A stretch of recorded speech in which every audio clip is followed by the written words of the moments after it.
Hello everyone, welcome to education rise. दोस्तों, स्वागत है आपका एजुकेशन राइज के इस कॉपी देखने वाले वीडियोस में। यहाँ पर हम जो ओल्ड स्टूडेंट हैं, जो टॉपर स्टूडेंट हैं, जो पिछले वर्षों के, उनकी कॉपी देखेंगे। इतिहास की ये कॉपीज़ हैं। मैं आपको यहाँ पर एक साथ 3 कॉपीज़ दिखाऊंगा। आप स्वयं देखेंगे कि तीनों कॉपी में क्या डिफरेंस है, सबसे बेस्ट तरीके से किसने लिखा है, राइटिंग किसकी अच्छी है, लिखने का तरीका किसका अच्छा है, और साथ ही साथ आप इसमें कैसा लिख सकते हैं, आप और बढ़िया इससे कैसे लिख सकते हैं। ठीक है, कंपैरेटिवली हम 3 कॉपियाँ देखेंगे यहाँ पर। तो सबसे पहले देखिए, मैं आपको ये कॉपी दिखाता हूँ। यहाँ पर देखिए सेम प्रश्न किए हुए हैं तीनों में, मतलब खंड अ सबसे पहले किया है। सेम प्रश्न तो करेंगे क्योंकि पेपर सेम आएगा, तो लेकिन जो खंड अ है तीनों ने सबसे पहले किया है। तो यहाँ पर देखिए पहला प्रश्न आप देखेंगे, लिखा हुआ है त्रिपिटक बौद्ध धर्म से संबंधित है, और ये 3 है ना। त्रिपिटक जो ग्रंथ है ना, कि प्रश्न आया होगा कि त्रिपिटक जो वो किस धर्म से संबंधित है या फिर क्या है। तो प्रश्न उत्तर ये लिखा है कि त्रिपिटक बौद्ध धर्म से संबंधित है, ये 3 है, और इसने लिख दिया सुत्त पिटक, विनय पिटक और अभिधम पिटक। दूसरा प्रश्न यहाँ पर देखेंगे, लिखा हुआ है सेम यही प्रश्न है कि त्रिपिटक बौद्ध धर्म से संबंधित ग्रंथ है, और यहाँ पर भी लिखा हुआ है कि त्रिपिटक बौद्ध धर्म से संबंधित हैं। अब आप ही बताइए कि इन तीनों कॉपियों में सबसे बेस्ट आंसर किसका है, और आपको जो है वो किस तरीके से लिखना है। तो यहाँ पर आप स्वयं कंपेरेटिवली देखेंगे तो आपको पता चलेगा, ऐसे आपको मोटिवेशन मिलेगा। आपको भी तो पता चलेगा ना कि आप कैसे लिखते हैं, इनमें कैसे लिखा हुआ। अब ये टॉपर रहे हुए स्टूडेंट हैं, तो आप खुद अंदाज़ा लगा दीजिए। एक और प्रश्न देखते हैं ना, दूसरा प्रश्न कंपैरेटिवली देखेंगे तीनों में सबसे बेस्ट किसने लिखा है। जैसे दूसरा प्रश्न है कि विजयनगर साम्राज्य की स्थापना हरिहर प्रथम और बुक्का प्रथम द्वारा तुंगभद्रा नदी के किनारे 1336 ईस्वी में की गई थी। इसके बाद दूसरी कॉपी देखते हैं, तो यहाँ पर देखो लिखा हुआ है कि विजयनगर की स्थापना हरिहर प्रथम और बुक्का प्रथम के द्वारा 1336 ईस्वी में की गई थी। और तीसरी जो कॉपी है इसमें आप देखेंगे कि विजयनगर साम्राज्य की स्थापना हरिहर प्रथम और बुक्का प्रथम के द्वारा की गई थी। तो देखिए राइटिंग ठीक है, इस स्टूडेंट की अच्छी है राइटिंग। कंपेरेटिवली अगर हम देखें पहली, दूसरी और तीसरी की बजाय, तो राइटिंग अच्छी है। लेकिन उत्तर अगर मैं बात करूँ कि सबसे बेस्ट किसने लिखा है, तो जहाँ तक पहले प्रश्न में है वो भी आंसर मुझे ये इस कॉपी का सबसे बेस्ट लगा है। ठीक है, और दूसरे प्रश्न का आंसर भी इसी स्टूडेंट का मुझे अच्छा लगा है। तो निसंदेह राइटिंग मायने रखती है, बट राइटिंग के बजाय अगर आपका उत्तर सटीक है तो मैं ज़्यादा जो है इस स्टूडेंट को जो है वो नंबर की वरीयता मिलेगी।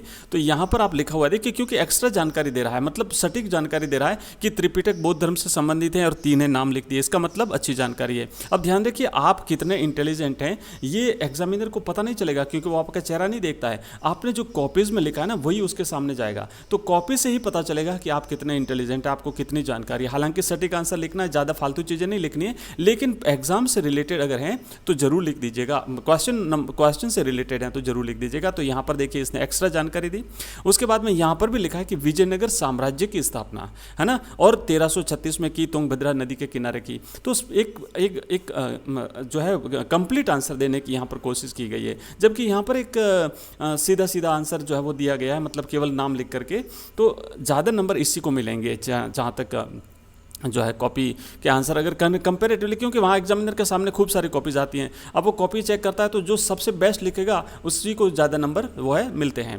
नेक्स्ट और थोड़ा सा आगे बढ़ते हैं। तीसरा प्रश्न यहाँ पे देखिए, अश्वघोष कनिष्क जो है वो कुषाण शासक था, तो इसने कोष्टक में लिख दिया। और कोष्टक में लिखी हुई चीज़ जो है वो जैसे आता है ना कि शब्द सीमा का ध्यान रखना है, तो वो शब्द सीमा में नहीं काउंट होते हैं। कोष्टक में लिखी हुई चीज़ शब्द सीमा में काउंट नहीं होती। तो एक्स्ट्रा जानकारी इसने देने का प्रयास किया है कि अश्वघोष कनिष्क, और कनिष्क कौन था, कुषाण शासक था, के दरबार में रहते थे। इनकी रचना बुद्धचरित, सारिपुत्र प्रकरण, सूर्यलंकार, सौंदर्यानंद महाकाव्य हैं। ठीक है, अब यहाँ तक इसकी बात करें तो लिखा है कि प्रसिद्ध कवि अश्वघोष कनिष्क के दरबार में रहते थे। ठीक है, अब देखिए इसमें और इसमें आप खुद अंदाजा लगा देंगे कि बेटर आंसर किसका है। और तीसरा और देखते हैं, तो यहाँ पर भी लिखा है कि अश्वघोष कनिष्क के दरबार में रहते थे। तो बेस्ट आंसर सीधा सीधा दिख रहा है यही है। ठीक है, नेक्स्ट और आगे बढ़ते हैं। यहाँ पर देखिए चौथा प्रश्न है, सिकंदर और पोरस के मध्य झेलम नदी के किनारे युद्ध हुआ जिसमें सिकंदर विजयी रहा। यहाँ पे लिखा हुआ है कि सिकंदर और पोरस के मध्य झेलम नदी के किनारे युद्ध हुआ। अब देखिए एक्स्ट्रा चीज़ इसमें लिखे ना कि विजयी कौन रहा, और यहाँ पर देखेंगे तो इसमें लिखा है कि सिकंदर और पोरस के मध्य झेलम नदी के किनारे युद्ध हुआ। तो देखिए कंपेरेटिवली अगर हम देखें तो बेस्ट कॉपी यही जाती है। हर क्वेश्चन के आंसर में एक्स्ट्रा चीज़ें इसने देने का, मतलब पूरी चीज़ें देने का, एक्स्ट्रा तो नहीं कह सकते, मतलब पूरा आंसर देने का प्रयास किया है। चौथे प्रश्न की बात करें तो यहाँ पर देख लीजिए, लिखा है कि सिकंदर, ये हो गया, पांचवा है कि कनिष्क के दरबार में चतुर्थ बौद्ध संगीति का आयोजन हुआ जिसमें बौद्ध हीनयान और महायान में विभक्त हो गया। अगर इसकी कॉपी की बात करें तो यहाँ पे लिखा हुआ है कि कनिष्क के शासन काल में चौथी बौद्ध संगीति का आयोजन हुआ। एक्स्ट्रा चीज़ इसमें यह है कि बौद्ध धर्म जो है वो 2 भागों में विभाजित हो गया। ये वाली जो कॉपी है उसमें केवल दिया गया है कि आयोजित कब हुई थी, और इसमें भी अगर बात करें तो सेम लिखा हुआ है कि कनिष्क के शासन में चतुर्थ बौद्ध संगीति का आयोजन हुआ। तो कंपेरेटिवली मैं जो है कॉपी अगर मैं मानता हूँ तो कॉपी यही बेस्ट जाएगी। ठीक है, अब मैं आपको बाकी इस कॉपी जो है वो मैं आपको नेक्स्ट वीडियो में दिखा दूंगा। हम एक कॉपी देख लेते हैं, ये जो कॉपी है ना बेस्ट जाती है, तो इसके बाकी आंसर कैसे हैं पूरी की पूरी कॉपी देखिएगा। आपको प्रत्येक क्वेश्चन से आपको जो है एक सीख मिलेगी, नई चीज़ मिलेगी आपको। तो यहाँ पर देखिए 5वां प्रश्न हो गया। उसके बाद 6ठा है, मिलिंद पन्नों के अनुसार मेनांडर ने नागसेन से बौद्ध अध्यात्म शास्त्र से संबंधित प्रश्नों के उत्तर सही पाकर बौद्ध धर्म का अनुयायी बन गया था। ठीक है, तो बाकी जो है ना अब आगे वाले क्वेश्चन में पढ़ के नहीं सुनाऊंगा, आप खुद देख लीजिएगा। अलाउद्दीन खिलजी, महाराणा प्रताप, और उसके बाद रावचंद्र सेन, है ना, महाराणा कुंभा। उसके बाद खंड ब किया है, तो खंड ब में भी जो है बड़े से क्वेश्चन है, बिल्कुल सटीक आंसर देने की कोशिश की है। चाणक्य की अर्थशास्त्र की मुख्य विषय वस्तु मौर्य साम्राज्य की सामाजिक, राजनीतिक, आर्थिक, धार्मिक आदि का वर्णन है, स्थिति का वर्णन है। इसमें राज्य की उत्पत्ति से संबंधित जानकारी भी मिलती है। चाणक्य इतिहास में इतिवृत्त, पुराण, आख्यान, इतिहास, धर्मशास्त्र आदि सम्मिलित करता है। ठीक है, अगला है सरस्वती नदी के नगर नियोजन की 2 विशेषताएं। उसके बाद में हर्षवर्धन से संबंधित, यूनानी, और पूरी कॉपी देख लेते हैं। बाकी जो बड़े क्वेश्चन है वो कैसे किए हैं वो भी हम इसकी देख लेते हैं।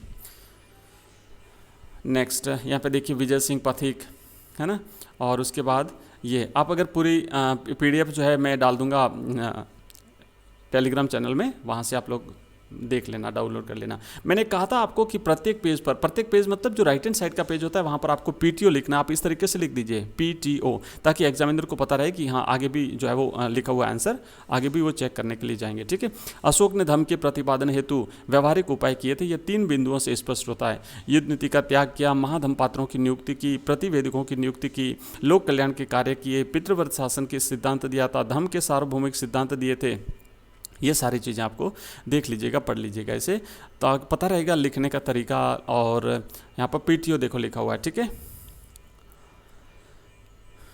ठीक है, और PTO जो है ना दाहिने पेज पर लिखना है आपको, बाएं पेज पर लिखने की आवश्यकता नहीं है, क्योंकि दाहिने पेज पर फिर पीछे जाना होता है, दाहिने पेज से आगे। ठीक है, और यहाँ पे देख लेते हैं, अगर मैप आया तो मैप भी देख लेते हैं किस तरीके से किया है इस स्टूडेंट ने। आपको कॉन्फिडेंस मिलेगा, आपको एक मोटिवेशन मिलेगा, आपको पता चलेगा। आप कंपैरिजन करिए आप किस तरीके से लिखते हैं, आपकी कॉपी और इस कॉपी में क्या फ़र्क है, और आपके लिखने का तरीका और इस तरीके में क्या फ़र्क है। ये जो हेडिंग है ना, हेडिंग जैसे मैंने कहा था, या तो आप ब्लैक पेन से लिख दीजिए, और अगर ब्लैक पेन से नहीं भी लिखते हैं तो आप ब्लू पेन से लिख के अंडरलाइन कर दीजिए, और वो लाइन छोड़ करके निचली लाइन से लिखना, आंसर लिखना शुरू कर दीजिए, ताकि एग्जामिनर को स्पष्ट रूप से दिख जाएगा आप चीज़ें क्या दिखाना चाहते हैं, क्या लिखना चाहते हैं, आंसर में आपने क्या लिखा है और सटीक लिख रहे हैं, क्या लिख रहे हैं। ठीक है, चोलकालीन प्रशासन में जैसे राजा, मंत्री परिषद, है ना, सैन्य संगठन, ये सारी चीज़ें, और कर व्यवस्था। और यहाँ पर हम और देख लेते हैं कि अगर मैप आया है तो उसने, इस बच्चे ने किस तरीके से किया है। वो जो 2 कॉपीज़ हैं दूसरी, उसमें भी हम देख लेंगे। यहाँ पर देखिए लिखा हुआ है बिल्कुल मैप आया है। तो यहाँ पर कुछ स्थान भरने होते हैं कि जैसे शिमला, तो यहाँ पे देखिए शिमला हिमाचल प्रदेश में बिल्कुल सटीक है। उज्जैन MP में भर दिया इसने। नागपुर जो है ना, ये नागपुर यहाँ पे महाराष्ट्र में महाराष्ट्र में यहाँ थोड़ा सा भरना था इसे, नागपुर महाराष्ट्र हो गया, वाराणसी यूपी में हो गया, पाटलिपुत्र पटना जो है वो बिहार में हो गया, और कलकत्ता। तो पूरा का पूरा मैप इसका देख लीजिए, बिल्कुल सही जाता है, और 6 में से 6 नंबर मिले हैं इसे, 6 में से 6 नंबर मिले हैं इस स्टूडेंट को, देख लीजिए, है ना। और उसके बाद फिर आगे बढ़ते हैं, और एक और क्वेश्चन इसने किया असहयोग आंदोलन वाला। ठीक है, तो इस तरीके से आप लोग जो है बिल्कुल सटीक देख लीजिएगा। और इसके बाद जब कॉपी समाप्त हो जाती है, कंप्लीट हो जाता है, तो आपका समाप्त लिखना नहीं भूलें, और उसके बाद जो बचे हुए पेज हैं उन्हें आप तिरछा काट दीजिएगा। ठीक है, इन्हें तिरछा काट दीजिए। चलिए दूसरी वाली कॉपी में देख लेते हैं कि इसने मैप जो है वो किस तरीके से किया है, तो इसके भी मैप को हम देख लेते हैं। बाकी क्वेश्चंस भी देख लीजिएगा, थोड़ा सा वीडियो लंबा भी है पर पूरा देखिए, आपको कुछ न कुछ जो है वो प्रत्येक कॉपी से सीखने को मिलेगा। प्रत्येक कॉपी से आपको कुछ न कुछ नया तो सीखने को मिलेगा, है ना। मुस्लिम शासकों पर विजय के कारण राणा कुंभा को हिंदू सुल्तान कहा जाता है। बढ़िया कॉपी, अच्छी कॉपी है ये भी, राइटिंग अच्छी है इसकी, है ना। राइटिंग साफ़ सुथरी है, बिल्कुल दिखेगा, काट छाँट नहीं है किसी प्रकार की। और अब देखिए एग्जामिनर को आप, है ना, पता चल जाता है कहाँ पर क्या लिख रहे हैं, फटाक से गोला कर दिया, अगर सही चीज़ें उसको नहीं दिखेगी तो, है ना। ये देख लीजिए इस तरीके से ये आंसर इन्होंने जो है वो चेक करने का तरीका भी देख लीजिए, कॉपीज़ कैसे चेक की जाती हैं ये भी आपको पता चल जाएगा इसमें। और हाँ, अब देखिए एक बात और बताऊं, जैसे अशोक के धर्म के प्रतिपादन हेतु अनेक व्यवहारिक उपाय किए गए जो निम्नलिखित हैं। अब पहला इसने लिखा पॉइंट लगा करके, अब उस पहली वाली जो हमने कॉपी देखी थी ना, उसने क्या किया था कि पॉइंट लगा करके उस पॉइंट को अंडरलाइन किया और फिर नीचे वाली लाइन से इसने लिखना शुरू किया था, हेडिंग डाली थी कहने का मतलब है। और ये लड़का जो है ना सीधा सीधा लिख रहा है, आंसर ठीक है इसका भी, बट एक उसके और इसके तरीके में अंतर है। तो आप भी इस तरीके से दूसरों से अलग दिखने का प्रयास करिए, कॉपी आपकी भी दूसरों से अलग होनी चाहिए, बिल्कुल, है ना। तो एक पॉइंट पढ़ते ही एग्जामिनर को लगेगा कि हाँ बिल्कुल सही चीज़ लिखी है आपने। और यहाँ पर रुद्रदामन ने जूनागढ़ अभिलेख, तो यहाँ पर भी वैसा ही करना है, पॉइंट में भी आप हेडिंग डाल दीजिए और हेडिंग के बाद में आप उसे अंडरलाइन कर दीजिए या फिर ब्लैक पेन से लिख दीजिए, ब्लैक पेन से अंडरलाइन कर दीजिए, ब्लू पेन से अंडरलाइन कर दीजिए, ये जरूर करिएगा, ठीक है। और ये बड़े प्रश्न हैं। तो सीधा हम चलते हैं नेक्स्ट जो मैप है, मैप पे चलते हैं। यहाँ पर मैंने आपको बता दिया कि आपको पीटीओ जरूर लिख देना है, जो राइट हैंड साइड वाला पेज है ना। प्रत्येक पेज पे आपको लिखने की जरूरत नहीं है, क्योंकि लेफ्ट साइड वाले पेज पे जाएगा एग्जामिनर तो उसको राइट हैंड साइड वाला पेज तो वैसे भी दिख जाएगा, लेकिन जो राइट हैंड साइड का पेज है वहाँ पर नीचे कॉर्नर में पीटीओ लिख दीजिए ताकि वो पीछे वाले प्रश्न पर जरूर जाए। और यहाँ पे आप देख लेंगे ये बड़े से क्वेश्चंस हैं। तो कंपैरेटिवली अगर हम देखें जो पिछली वाली कॉपी थी और ये वाली कॉपी, तो पिछली वाली जो कॉपी थी वो बेटर आंसर है उसके जाते हैं। आंसर इसने भी लिखे, आंसर उसने भी लिखे, पर एक लिखने का तरीका थोड़ा सा देख लीजिए उसका। देखिए यहाँ पर इसने भी जो है किया है शिमला हिमाचल प्रदेश में, थोड़ा सा ऊपर भर दिया, थोड़ा नीचे भरना है, ठीक है। नीचे वाराणसी यूपी में आ गया, पाटलिपुत्र, कलकत्ता, नागपुर, और नागपुर थोड़ा सा यहाँ पर भर दिया इसने, और इस तरीके से ये इसने किया है। तो ये इसका मैप हो गया। और अंतिम जो कॉपी है हमारी उसे भी हम देख लेते हैं। ये जो कॉपी है तो इसको भी मैं आपको दिखा दूं। यहाँ पे देखिए राइटिंग इसकी अच्छी है, ठीक है। और कृपया पृष्ठ उलटिए, देखिए अब अगर आप हिंदी में लिखना चाहें तो लिख दीजिए कृपया पृष्ठ उलटिए। नेक्स्ट पेज पे जाइए, ये है।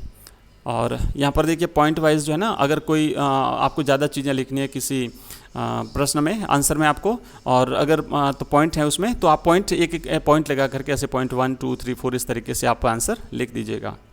तो देख लीजिए ये बिल्कुल आंसर जैसे, हाँ ये स्टूडेंट भी देखो ये हेडिंग डाली है, युद्ध नीति का परित्याग, उस अंडरलाइन कर दिया, इस लाइन को खाली छोड़ के नीचे वाली लाइन से लिखना शुरू किया। दूसरा है लोक कल्याणकारी कार्य किए। तो कंपेरेटिवली जब ये पॉइंट आते हैं ना एग्जामिनर के सामने, तो बिल्कुल उस थोड़ा सा वो उसको अच्छे नंबर ही मिलेंगे, ठीक है ना। ये लिखने का मतलब थोड़ा सा आंसर आपका दूसरी कॉपी से अलग दिखना चाहिए। और यहाँ पर देखिए प्रत्येक आंसर में ऐसे स्टूडेंट ने पॉइंट लगा करके, हेडिंग डाल करके और अंडरलाइन कर जो है इसने अपने आंसर्स को दिया है।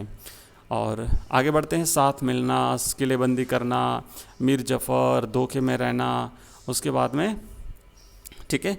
तो ये आंसर आप पूरे देख लीजिएगा। और अब हम आगे बढ़ते हैं और इसका भी मैप देख लेते हैं कि इसने किस तरीके से किया। आप वीडियो को पॉज कर दीजिए, अगर आपको कोई प्रश्न पढ़ना है आप वीडियो को पॉज करके देख लीजिएगा, ठीक है। और पीडीएफ आपकी इसकी पीडीएफ जो है मैं डाल दूंगा, आपको टेलीग्राम चैनल में मिल जाएगी। नेक्स्ट यहाँ पे चोलकालीन कला। अब देखिए चोलकालीन कला तो स्थापत्य कला पॉइंट लगा करके, है ना। नेक्स्ट विशाल मंदिर, वर्गाकार, तंजौर का वृद्धेश्वर मंदिर, गंगे कोंड चोलमपुरम का मंदिर, और मूर्ति कला। और कितना सटीक आंसर है, बिल्कुल जो है ये इस प्रकार के स्टूडेंट ही फिर इसलिए तो टॉप करते हैं। राइटिंग भी अच्छी, लिखने का तरीका भी अच्छा, साफ़ सुथरा, बिना काट छाट के, और कोई हड़बड़ाहट नहीं, बिल्कुल सटीक तैयारी करिए, अच्छी तैयारी करिए, सही लिख के आइए। और यहाँ पर मैप देखेंगे इसका, तो यहाँ पे देखो लिखा हुआ है नागपुर महाराष्ट्र, बिल्कुल सटीक आंसर है। उज्जैन एमपी में, थोड़ा सा ऊपर गया बच्चा, यहाँ पे लिखना था। शिमला हिमाचल प्रदेश में, वाराणसी यूपी में हो गया, पाटलिपुत्र बिहार में हो गया, और कलकत्ता, बिल्कुल सही आंसर है इसका। और इसी के साथ ये जो तीनों कॉपीज़ मैंने आपको दिखा दी। अगर आपको वीडियो पसंद आया हो तो इस वीडियो के कमेंट बॉक्स में मुझे कमेंट करके बता दीजिएगा। इन तीनों कॉपीज़ में से आपको कौन सी कॉपी अच्छी लगी ये भी मुझे बता दीजिएगा। और साथ ही साथ अगर आपको और आपकी कोई क्वेरी हो या फिर और कोई टॉपिक पर आप वीडियो चाहते हो तो इस वीडियो के डिस्क्रिप्शन बॉक्स में मुझे कमेंट कर दीजिए। Thank you very much.